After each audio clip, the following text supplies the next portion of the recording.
পথে ছিলাম, সেই জন্যই আজ আমাদের জয় হয়েছে। আমরা ভীষণ খুশি আজকে। প্রচন্ড কষ্টের মধ্যে, মানে টেনশনের মধ্যে ছিলাম। একটা কষ্ট করে চাকরি পাওয়া এবং সেটাকে মিথ্যে করে দাগ দেয়া, যেটা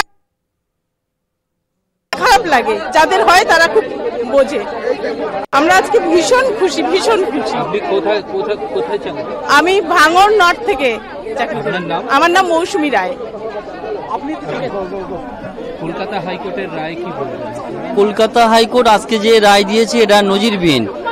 কারণ এই 42,949 2016 রিক্রুটমেন্ট প্রসেস থেকে যে দুর্নীতির অভিযোগ উঠছিল সেটাকে সম্পূর্ণভাবে ভেস্তে দিয়ে একদম সমস্ত অর্ডার, সিঙ্গেল বেঞ্চের অর্ডারকে খারিজ করে দিল। আমরা খুব খুশি। আমরা এতদিন দুর্নীতিগ্রস্ত কলঙ্ক নিয়ে বেড়াতাম, আজকে আমরা সেই জায়গা থেকে মুক্ত হলাম। সত্যের জয় হয়েছে। ধন্যবাদ ল প্যানেলকে। আমার নাম সাইদ আলী, ভাঙড় নর্থ সার্কেল।